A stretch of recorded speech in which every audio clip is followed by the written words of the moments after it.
Sarebbero stati sottratti 7 milioni di euro alle casse del comune di Licata. È emerso nel corso della conferenza stampa di questa mattina al quinto piano del Palazzo di Giustizia di Agrigento. La vicenda è legata al sequestro del porto turistico. I dettagli dell'operazione sono stati illustrati dal procuratore Luigi Patronaggio e dal PM Alessandra Russo, per i quali il mancato versamento a favore dell'ente sarebbe maturato grazie ad un rapporto confidenziale del tutto anomalo, sottolineano, fra il dirigente dell'ufficio tecnico comunale Vincenzo Ortega e l'imprenditore nisseno Francesco Geraci, che ha realizzato il porto turistico e tutte le strutture commerciali connesse senza pagare gli oneri concessori, scenario delineato dagli inquirenti grazie alle intercettazioni. Il dirigente dell'UTC al telefono avrebbe istruito il costruttore su come aggirare le norme.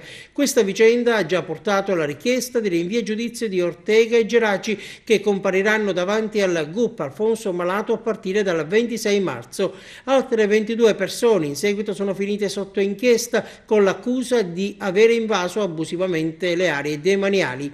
Il PM Russo ha aggiunto: nel 2014 la concessione demaniale è scaduta e quindi tutte le strutture che vi ricadono all'interno, negozi, cabine, pontili e aree di ristorazione, sono a tutti gli effetti abusive. L'ordine di sgombero è stato violato e sono state persino realizzate altre opere. Il procuratore Patronaggio infine ha precisato: abbiamo nominato un amministratore giudiziario che, d'intesa con i titolari delle imprese che vi operano, assicurerà il regolare funzionamento di tutte le attività sane. Ci tenevo semplicemente ad illustrare che le indagini hanno evidenziato degli illeciti amministrativi nella mancata riscossione degli oneri di concessione per 7 milioni di euro, e questo sono soldi che vengono a mancare alle casse del Comune di Licata e che devono essere recuperate, e dunque stiamo interessando anche la Procura della Corte dei Conti. E l'altra circostanza che è particolarmente importante è che la decadenza della concessione per quanto riguarda il demanio ha fatto sì che tutto ciò che si trova su quel sito è abusivo.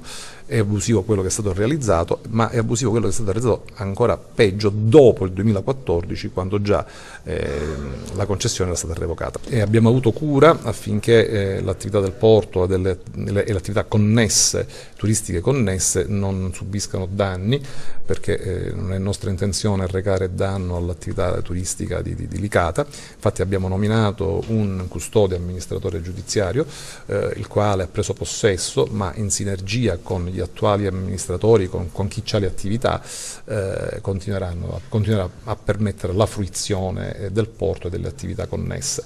La stessa Guardia Costiera, la Capitaneria di Porto, ha detto che comunque permetterà, con i dovuti accorgimenti, che i terzi in buona fede possano continuare ad usufruire del porto.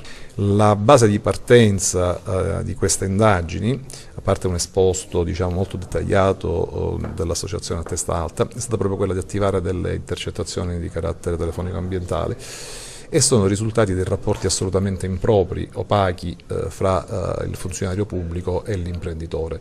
E questo ci ha convinto che gli atti amministrativi che sono stati emanati non sono stati emanati con la correttezza dovuta, con l'imparzialità che è richiesta ai pubblici dipendenti.